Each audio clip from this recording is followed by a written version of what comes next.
Hi, my name is Brian Young, and I'm the founder of DIG. It stands for Doorways Investigation Group. This is my cousin and co-founder, JB Rodriguez. I got started in the paranormal field by publishing a horror magazine called Wicked Carnival. Now it sounds kind of funny, doesn't it?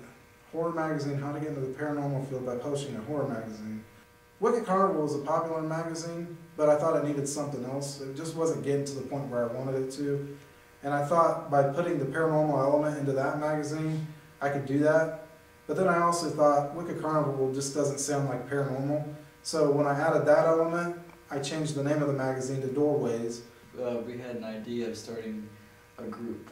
So, No, I was helping you. Very good. If we switch back and forth, why don't you say something? I can, but... Okay, say something. Now JB's going to tell you how DIG, the group, came about. Well, and then, you get a wall of nothing. And then after I read the magazine and seen the short stories and articles, and we started our own group called DIG. When we started out, we were skeptical. We didn't really believe in a lot of it, definitely didn't believe in the EVPs. But then after doing investigations, we realized that some of the stuff actually is real. JB and I did an investigation at a place called Sydney Theater, and there was nobody there. And as we were leaving, jokingly, JB asked, looking upstairs, he goes, "Is anybody up there?" After going over the audio on the recorder, we heard a woman clearly say yes after JB asked that question jokingly. Which was kind of funny because we really wasn't trying to get anything at that time. That's what made us investigate even more, because we got an answer and we wanted to keep on getting answers. We don't provoke, we don't do any, we just talk. We just see if they have any stories to tell us or see if they need help. Every person has a story, so if there is a spirit, then that spirit should have a story to tell. That's the way we see it. So we try to get that story out. You go to what you experienced in the best, and then I'll go what I experienced in your old house. We're going to tell you about some of our best investigations. My house that I used to live in, which is right next door to this video store that we're in right now, and this video store we actually investigated too, but the house next door, it's empty, but there was a lot of experiences that I had there, which caused me to get into investigating more also. I would hear footsteps walking down the hallway when nobody was there.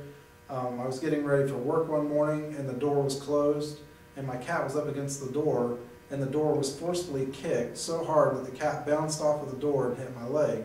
I recorded a woman singing a foreign lullaby. I recorded the voice of a guy saying, "I'm so cold," and it was more like, "I'm so cold."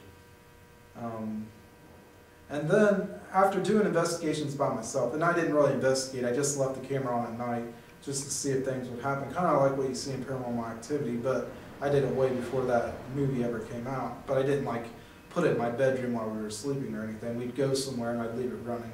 Then I decided it was time to bring in DIG to see if we could capture anything, and I'll let JB tell you a little bit about some of the experiences he had during those investigations.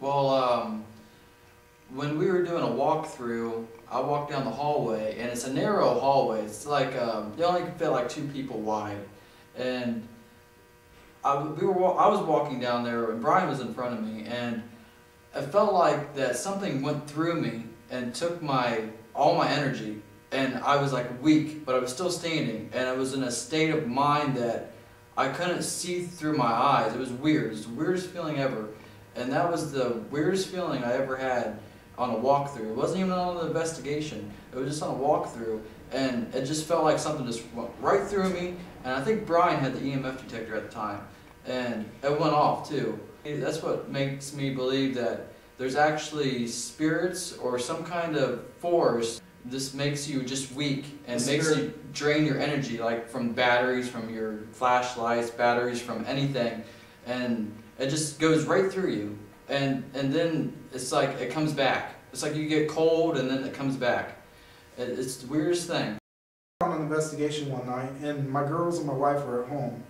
My little girl Sarah was 6 at the time, and my wife asked her to go back to the back room and get a blanket. So she did. So Sarah went down the hallway to the back room, and she came back without the blanket. And my wife said, "You know, why don't you have the blanket?" And Sarah said, I heard voices and they were saying Daddy's name. And, you know, Sarah never makes those stories, so, you know, I really, really believe that she heard something. I'm not exactly sure what she heard. She said she heard my name, but it was enough that it kind of startled her. It's experiences like that in the house that really got JB and I interested in trying to investigate more in different places. And during another investigation, I went down the hallway to the room where I captured the woman singing the lullaby. Now I looked right into the room and I said, if there's somebody in here, I want you to give me a sign. And we heard whack. It was like the sound of a whip hit the door. And that was the first time that something like, besides the time that the restroom door got kicked open, that was the only other thing that's really startled me and made me jump back. We haven't experienced any like spirits or apparition, but we've heard lots of noises. We've seen our batteries get drained. We've been cold. I've been drained, and it's making us start to believe, but we're still skeptical. And it's a pretty good idea to bring a dog in the picture and in video. And Brian has done that at his old house. And the dog actually lifted up while Brian was asking questions, and there's a video on YouTube that can show that.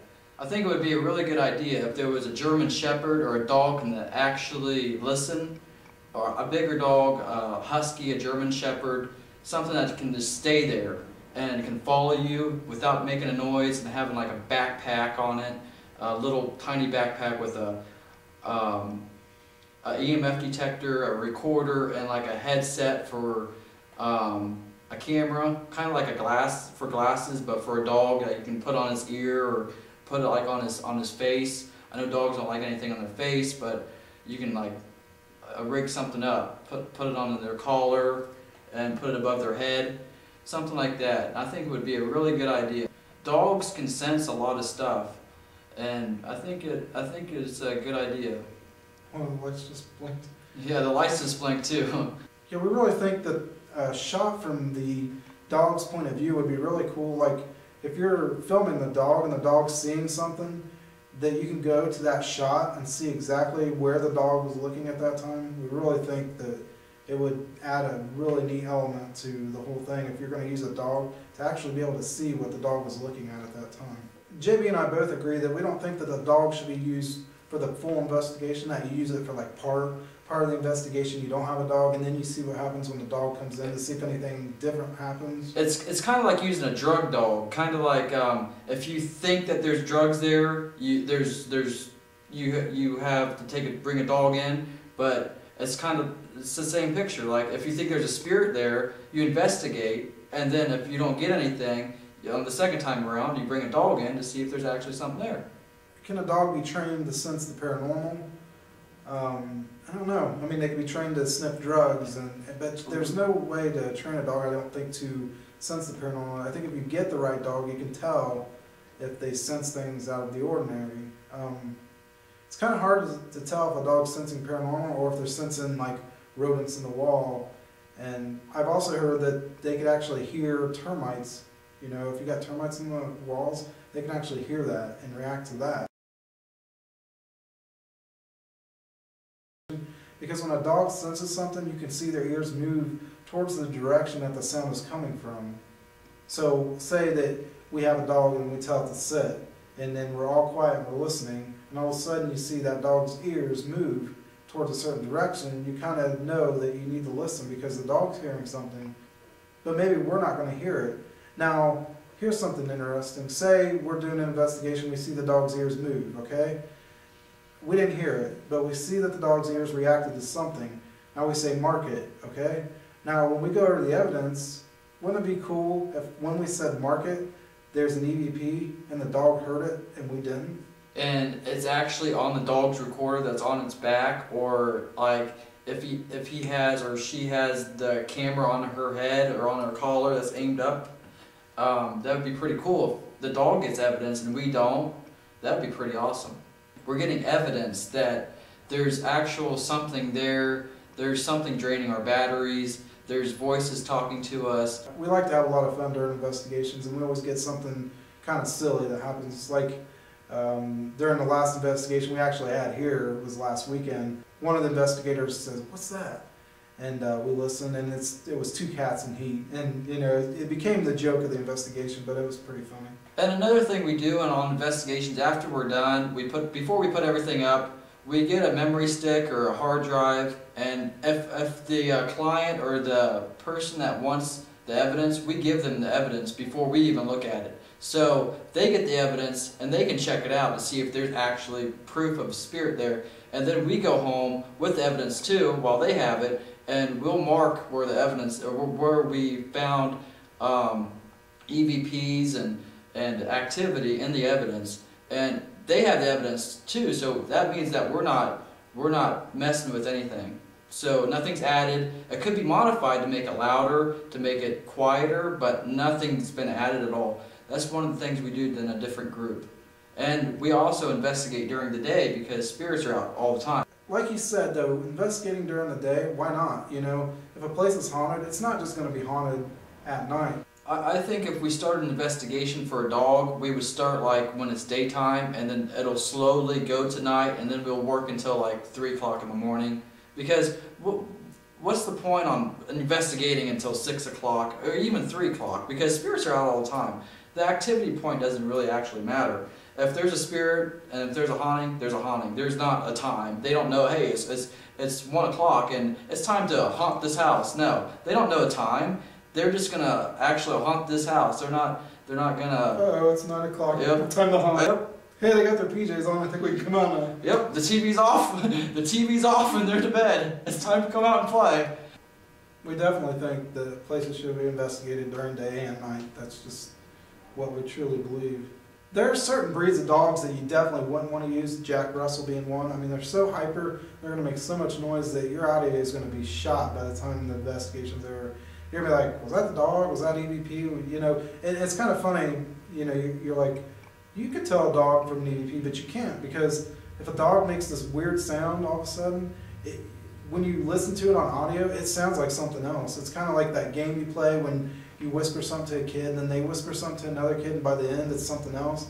It does that. Like a movement of a coat or anything like that can turn into an EVP, or what you think is an EVP. It's kind of like things you need to watch out for. You wouldn't want to use dogs that have sinus problems, like big British bulldogs, because they breathe real heavy. They're like, or like bulldogs or pugs. Pugs breathe heavy, and they have this.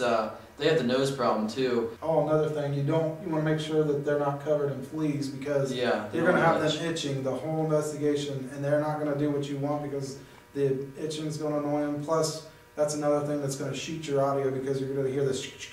Why wouldn't we use 2 different dogs on the investigation? Wouldn't that be pretty neat? To see how 2 different dogs react. Say you had a husky and a collie. You see how the collie acts, and you see how the husky act. I just think I'd make it neat for, here's how the one dog acts. Yeah. Now you bring the other dog in to see if they do the exact same thing. It's kind of like, my point of view that I experienced something going through me, and Brian didn't experience that at all. A certain type of dog could experience something, and another dog could experience something else. Another reason why we think dogs would be good on investigations is because they can sense energy. If dogs can sense energy of a human, and a spirit is basically a human in, you know, ghostly form, they should be able to sense that energy too. About our team, like I said, it started with just JB and I. This is basically the team. I mean, we do most of the stuff. We've done a lot of the stuff by ourselves. We do have his girlfriend, and my wife has done some. We have some other people, 2 friends that would help us if needed be. Getting ready for an investigation for us is kind of simple.